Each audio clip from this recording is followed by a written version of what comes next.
Halo semuanya, namaku Aulia Febriani dari jurusan Akuntansi tahun 2019. Aku bakal ngejelasin ke kalian materi tentang kalimat dalam bahasa Indonesia. Setiap orang memiliki kalimat yang berbeda-beda. Hal ini karena setiap komunitas manusia memiliki bahasa dan budaya yang berbeda. Dimensi ruang, waktu, dan suasana juga mempengaruhi seseorang dalam membentuk suatu kalimat dalam sebuah percakapan sehari-hari. Nah, sekarang kita masuk pada pengertian kalimat. Kalimat adalah kumpulan kata yang setidaknya terdiri atas subjek dan predikat. Kalimat pun dapat terbentuk dari satu klausa maupun beberapa klausa. Kemudian ada ciri-ciri kalimat. Yang pertama, merupakan suatu kesatuan bahasa yang memiliki fonem dan morfem. Yang kedua, dapat berdiri sendiri meskipun tidak ditambah dengan kalimat lengkap. Yang ketiga, mempunyai pola intonasi akhir. Yang keempat, adanya huruf kapital dan tanda baca dalam sebuah kalimat. Next, ada unsur-unsur kalimat. Yang pertama adalah subjek. Subjek adalah kata benda dalam sebuah kalimat yang dapat berupa nama orang, hewan, benda, sapaan, dan lain-lain. Contoh subjek dalam suatu kalimat ditandai dengan kata yang dicetak tebal. Contohnya adalah, Gina adalah teman kami. Subjek memiliki ciri-ciri. Yang pertama, kata atau frase biasanya berkelas kata benda, nomina. Contohnya, ilmu kehutanan akan tetap dibutuhkan selama manusia hidup di bumi. Yang kedua, nomina tidak pernah diawali oleh kata tugas, karena kata tugas mengubah fungsi nomina menjadi keterangan. Yang ketiga, tentang ilmu kehutanan membahas mengenai kelestarian pepohonan di hutan. Kalimat berikut menunjukkan bahwa kata benda yang diawali kata tugas akan menjadi keterangan. Yang keempat, ada kata petunjuk artikel ini atau itu. Contohnya, suara ini dikenal sebagai suara burung. Yang kelima, subjek bukan kata ganti tanya. Yang keenam, ada kalanya subjek bukan sebagai kata-kata nomina, namun diikuti artikel ini atau itu. Contohnya, berenang itu menyehatkan. Yang ketujuh, subjek dapat dicari dengan menggunakan kata tanya siapa dan apa. Yang kedelapan, subjek dapat ditambahkan akhirannya. Contohnya, masalahnya, ia tersangka tidak bisa digiring ke Polres. Yang kesembilan, pada struktur bahasa Indonesia, subjek pada umumnya berada pada awal kalimat.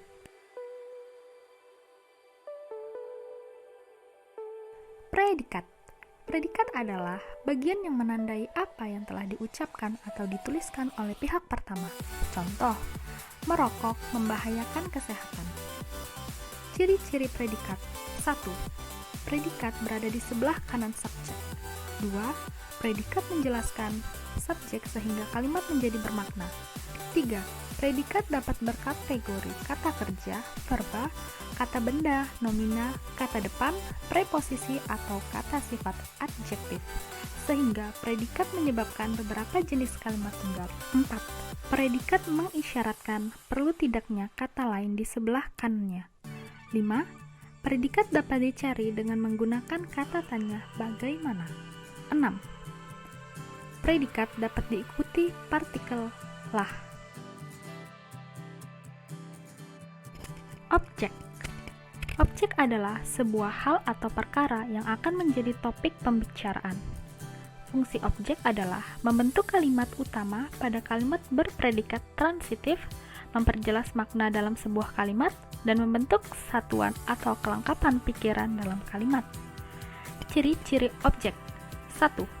Objek berada di samping kanan predikat. 2. Kata atau frasa yang bisa menjadi objek berkelas kata benda. 3. Objek dapat berpindah posisi menjadi subjek. 4. Objek dapat tersurat atau tersirat. 5. Objek dapat diganti dengan akhirannya. Pelengkap. Pelengkap adalah bagian frasa verbal yang membuatnya menjadi predikat lengkap dalam sebuah klausa. Fungsi pelengkap adalah melengkapi kalimat lainnya, seperti subjek, predikat, objek, agar kalimat tersebut dapat berdiri sendiri. Keterangan. Keterangan adalah sebuah bagian kalimat yang memiliki tujuan untuk memperjelas kalimat. Tanpa unsur kalimat keterangan, informasi menjadi tidak jelas. Hal ini dapat ditemukan terutama dalam surat undangan, laporan penelitian, dan informasi yang terkait dengan tempat, waktu, sebab.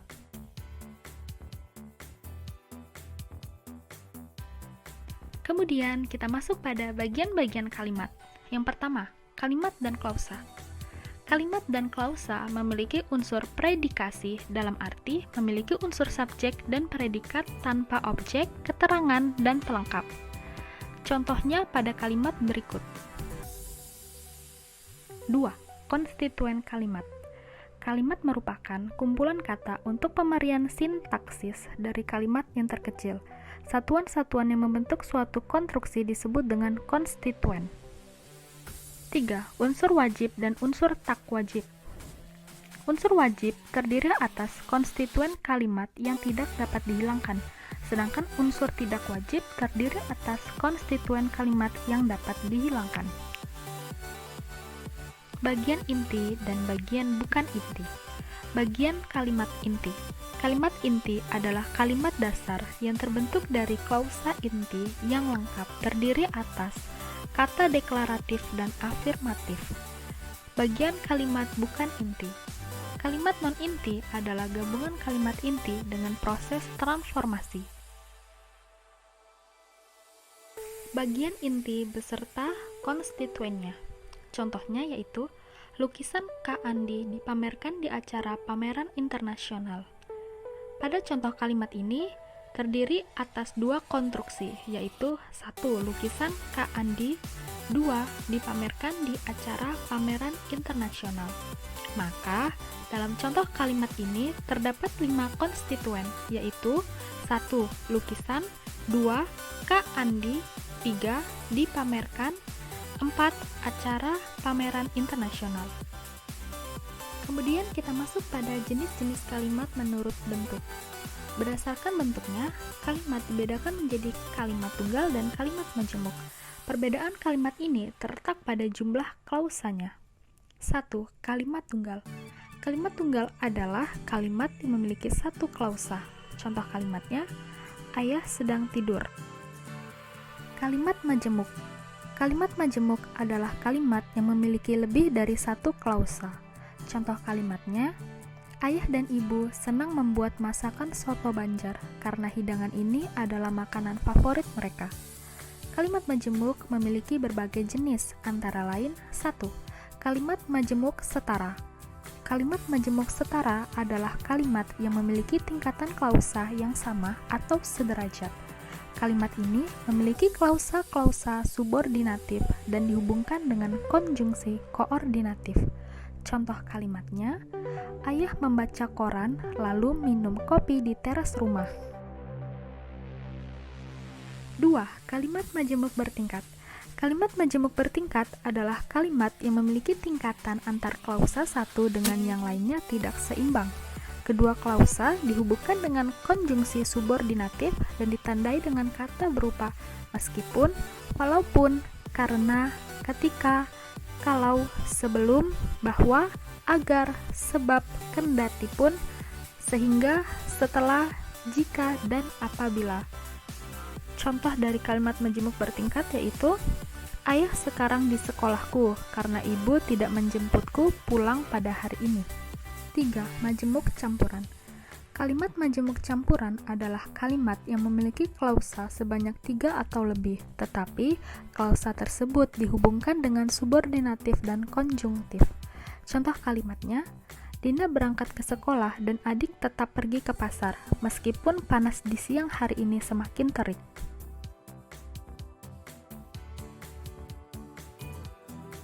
Kalimat efektif. Kalimat efektif adalah kalimat yang memiliki kemampuan untuk menimbulkan kembali gagasan pada pikiran pendengar dan pembaca, seperti apa yang ada dalam pikiran pembaca atau penulis. Kalimat efektif dapat mengomunikasikan pikiran pembaca atau penulis kepada pendengar, secara tepat dan jelas, sehingga tidak akan terjadi keraguan, kesalahan komunikasi dan informasi, atau kesalahan pengertian. Ciri-ciri kalimat efektif. 1.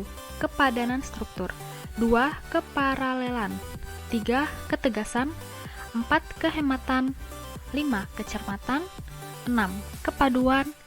7. Kelogisan. Jadi, itu dia materi tentang kalimat dalam bahasa Indonesia. Terima kasih sudah menonton.